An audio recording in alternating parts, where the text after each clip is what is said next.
मैं आप सभी भी अभिवादन एवं वेलकम। जैसा कि आपके मध्य में पुनः एक बार प्रेजेंट हूँ, बायोलॉजी जीव विज्ञान से संबंधित बहुत ही महत्वपूर्ण क्वेश्चन जो कि किसी न किसी एग्ज़ाम में अवश्य ही पूछे जाते हैं। तो आइए चलते हैं, टाइम को न गवाते हुए पूरे कंसंट्रेट से, पूरी तन्मयता से इस वीडियो को 1 से 2 बार देखना है। सारे क्वेश्चन आपके जहन में बस जाएंगे। तो आइए स्टार्ट करते हैं बायोलॉजी के ये मोस्ट इम्पॉर्टेंट क्वेश्चन। तो सबसे पहले हम जिक्र करेंगे कि बायोलॉजी जीव विज्ञान के जनक कौन हैं। तो जीव विज्ञान के जनक कहलाते हैं अरस्तु। अरस्तु को जीव विज्ञान का जनक कहते हैं। वहीं किसे वनस्पति विज्ञान का जनक कहा जाता है? तो वनस्पति विज्ञान के जनक है थियोफ्रस्टस।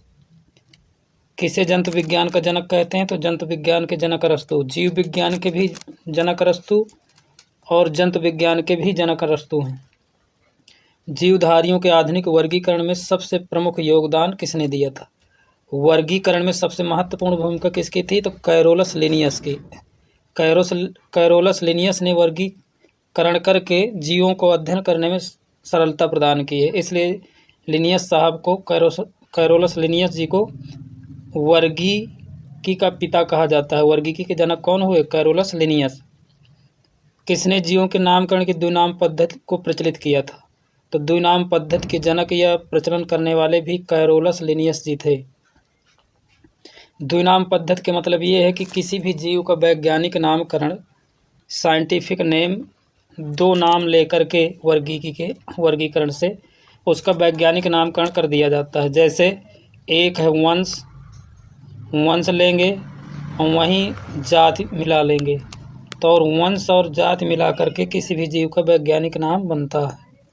इसलिए इन्हें द्विनाम पद्धति के जनक भी कहते हैं। वर्गीकरण की सबसे छोटी इकाई स्पीशीज होती है। वर्गीकरण यानी जैसे किंगडम है, फिर फाइलम है, क्लास है, ऑर्डर है, जीनस है, इस क्रम से देखा जाए तो लास्ट में इसकी सबसे छोटी इकाई क्या आएगी? स्पीशीज। वहीं मानव का वैज्ञानिक नाम क्या है? जैसे स्पष्ट किया गया कि होमो सेपियंस। मनुष्य का वैज्ञानिक नाम क्या है? होमो सेपियंस। होमो वंश हो गया, सेपियंस आपकी जात हो गई। इस प्रकार से वंश और जात मिला करके इस मानव का वैज्ञानिक नाम बन गया। तो आइए कुछ सजीवों के वैज्ञानिक नाम को समझते हैं, देखते हैं जो इम्पॉर्टेंट हैं। मेढक का वैज्ञानिक नाम है राना टिग्रीना। क्या नाम है मेढक का वैज्ञानिक नाम? राना टिग्रीना। वहीं कुत्ते का वैज्ञानिक नाम है आपका कैनिस फैमिलिस। कैनिस फैमिलिस, मेढक का राना टिग्रीना, गाय का बोस इंडिकस, बिल्ली का फेलिस डोमेस्टिका, मक्खी का मस्का डोमेस्टिका। इम्पॉर्टेंट है। और वहीं धान का भी इम्पॉर्टेंट, ओराइजा सटाइवा। सरसों भी इम्पॉर्टेंट क्वेश्चन में आता है। तो सरसों का वैज्ञानिक नाम क्या है? Brassica campestris. मटर का वैज्ञानिक नाम है पाइसम सटाइवम। इम्पॉर्टेंट क्वेश्चन है, पूछा भी जाता है कि किस पौधे में सर ग्रेगर जॉन मेंडल ने अपने प्रयोग किए थे? तो वो है मटर का वैज्ञानिक नाम पाइसम सटाइवम। गेहूं का वैज्ञानिक नाम क्या है? Triticum aestivum. गेहूं का वैज्ञानिक नाम ट्रिटिकम एस्टिबम। और चना का वैज्ञानिक नाम सिसर एरिटिनम। आइए भारत के राष्ट्रीय प्रतीक, उनके वैज्ञानिक नाम, हालांकि ये आते भी होंगे लेकिन इनका वैज्ञानिक नाम अच्छे से समझ लेना। तो भारत का राष्ट्रीय पुष्प कमल होता है। इसका वैज्ञानिक नाम है नीलम्बो न्यूसिफेरा गार्टन। नीलम्बो न्यूसिफेरा गार्टन। भारत का राष्ट्रीय फल आम। इसका वैज्ञानिक नाम मैंजीफेरा इंडिका। भारत का राष्ट्रीय वृक्ष बरगद है। इसका वैज्ञानिक नाम फाइकस वेंथलिस। भारत का राष्ट्रीय पक्षी मोर, पाओ क्रिस्टेटस का वैज्ञानिक नाम है। भारत का राष्ट्रीय पशु बाघ, वैज्ञानिक नाम पैंथरा टाइगर्स लिन्नायस। आइए नेक्स्ट की ओर चलते हैं। प्रयोगात्मक कायिकी का पिता किसे कहा जाता है? जो एक्सपेरिमेंट के विषय में बताया, उनके जनक कौन है? तो उनके जनक हैं एक्सपेरिमेंट यानी प्रयोगात्मक कायिकी के जनक गैलन साहब हैं। गैलन को प्रयोगात्मक कायिकी के जनक कहा जाता है। जैविक जगत में होने वाले कार्य गुण पद्धति के अध्ययन के ज्ञान को मशीनी जगत में क्या कहते हैं? मोस्ट इम्पॉर्टेंट, यानी जैविक जगत में, जो मशीनी जगत में किस नाम से जानेंगे? इसको बायोनिक्स बोलते हैं। कार्य गुण व पद्धति के अध्ययन को हम क्या बोलेंगे? बायोनिक्स। आइए चलते हैं विज्ञान की शाखाएं और उनके जनक। पुनः। तो आधुनिक वनस्पति विज्ञान के जनक कौन है? आधुनिक वनस्पति विज्ञान के जनक है कैरोलस लिनियस, आधुनिक वनस्पति विज्ञान के। वहीं आधुनिक वनस्पति विज्ञान के आनुवंशिकी के जनक, आनुवंशिकी लग जाए तो सर ग्रेगर जॉन मेंडल। खाली आधुनिक आनुवंशिकी के जनक पूछे तो टी.एच. मॉर्गन साहब। इसमें कंफ्यूज नहीं होना है, इनको अच्छे से समझ कर लेना है, नोट डाउन कर लेना, या तो स्क्रीनशॉट ले सकते हैं। कोशिका विज्ञान के जनक कौन है? Robert Hooke. वर्गीकी के जनक पिछले अभी उसमें बताया गया, लिनियस साहब, कैरोलस लिनियस। कुछ और शाखाएं और जनक हैं, जैसे चिकित्सा विज्ञान के जनक कौन है? हिप्पोक्रेट्स।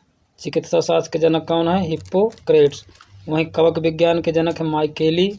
जीवाणु के विज्ञान के जनक कौन है? जीवाणु विज्ञान इंपॉर्टेंट है, इसके जनक है एंटी वान लीवेनहॉक।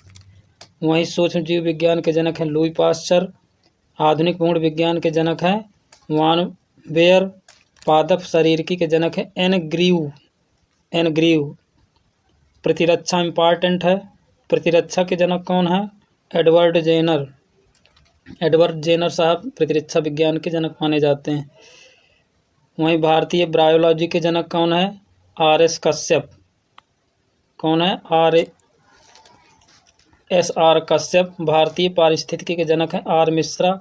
भारतीय शैवाल विज्ञान के जनक है A.O.M. Iyengar. Important question.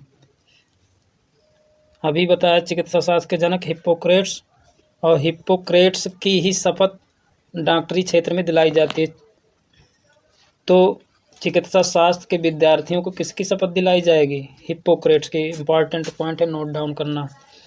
Phycology में किसका अध्ययन किया जाता है? शैवालों का। माइक्रोबायोलॉजी में अति सूक्ष्म जीवों का अध्ययन करते हैं, माइक्रोबायोलॉजी में अति सूक्ष्म जीवों का अध्ययन किया जाता है। फिर विज्ञान की शाखाएं, अध्ययन क्षेत्र, इसको समझना है। माइकोलॉजी के अंतर्गत किसका अध्ययन करते हैं? कवकों का। Very important. सेरीकल्चर, ये भी बहुत महत्वपूर्ण है, पूछा ही जाता है। रेशम कीट का अध्ययन करते हैं सेरीकल्चर के अंतर्गत। एग्रोस्टोनोलॉजी के अंतर्गत घास।